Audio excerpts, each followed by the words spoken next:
perception people had of him. Susan certainly looked the part.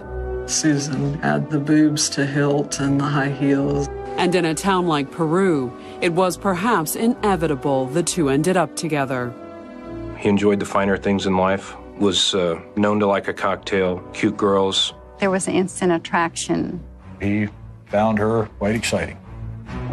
But when Jim Grund is shot dead in August of 1992, authorities find themselves asking, had the former prosecutor strayed too close to the edge? Authorities looked into people that Jim had put away as a prosecutor. Or had Jim and Susan's instant attraction turned fatal?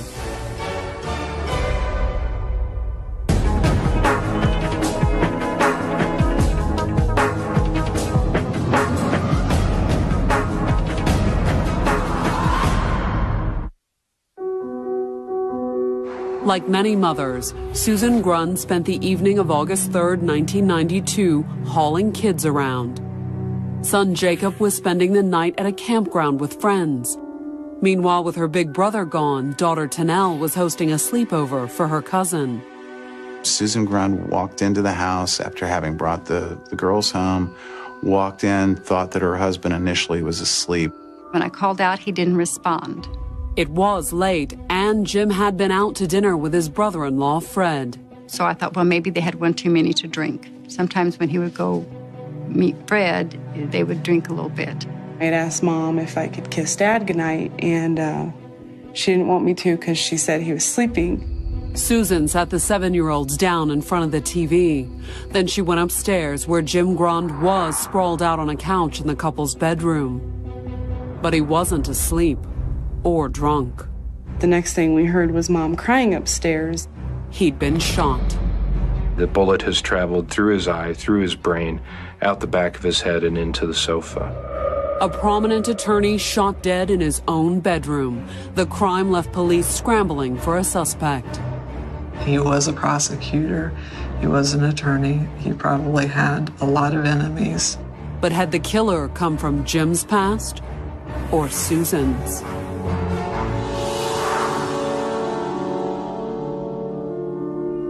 Jim Grund first met Susan on a blind date in June of 1984. But he wasn't blind for long.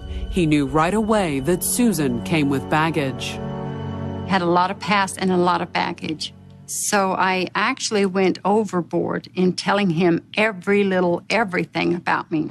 Originally from Peru, Indiana, Susan had left home in 1975. Only 17, she'd run off to Oklahoma with her first husband, Ronnie Lovell.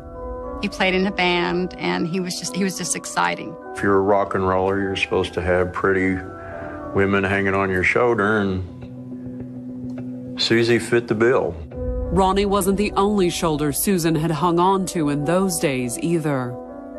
Infidelity was commonplace among all the bands. We just traveled the circuit, and we slept the circuit. Susan and Ronnie divorced in 1979. A second short marriage to a construction worker named Gary Campbell produced a son named Jacob. We decided to get a divorce, and she gained custody of my son. By 1982, Susan had remarried, but that marriage, her third, ended when Susan was accused of beating her stepson. The boy's father filed for divorce, and Susan faced criminal charges. Although in the end, prosecutors cut a deal and allowed her to plead no contest. The prosecution, it seems, didn't feel that they had a strong enough case. Susan received probation for the child abuse charge. However, the charges did cost Susan custody of her son. One day I got a call from the DHS office, and they had said they took my son Jacob away from Susan. In the summer of 1984, Jacob went to live with his father, and Susan went back home to Peru. She was broke, alone, and pregnant. After she had left her third husband, she'd had a brief relationship with another man. All of her resources were exhausted. She doesn't have a husband. She's been essentially found guilty of child beating. So the only thing to do is to return home and regroup. And within weeks of arriving, a chance encounter would set Susan on a path for Peru's social pinnacle. Suddenly, through a friend, comes the offer of a blind date. A recently divorced attorney and single dad named Jim Grund sounded like a hot prospect. Jimmy was a third-generation lawyer. She called me and told me she met Jim, and she was just so excited about him, and Jim was a wonderful man. Jim was bigger than life, just a brilliant attorney. Jim was 10 years Susan's senior, but he didn't act like it. Jim liked to live on the edge. He flew airplanes. Jim liked to ski. He was pretty good at partying at times. He enjoyed the finer things in life, was known to like a cocktail, cute girls.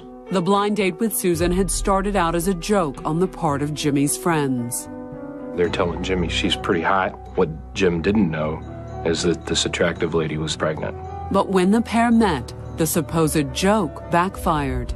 He didn't stop looking at me or talking to me the entire evening. So we knew that there was an instant attraction upon first meeting. The attraction was mutual. When I placed my hand in his, it was just there, immediately when we looked at each other. Soon they were dating. And by the time Susan's daughter Tanel was born in October, things were turning serious. He was running around looking like a proud papa when Tanel come into this world. Barely a month later, he officially became Tanel's stepfather. Jim called my mother and told her that they had gone to Florida and gotten married. We had a beautiful wedding out on the water, and we honeymooned there in Florida. We just traveled around the Keys. By the end of the year, Jim and Susan were back in Peru, where she soon settled into life as the wife of a prominent attorney. Susan became a part of Jim's lifestyle of having a nice place to live, nice cars to drive,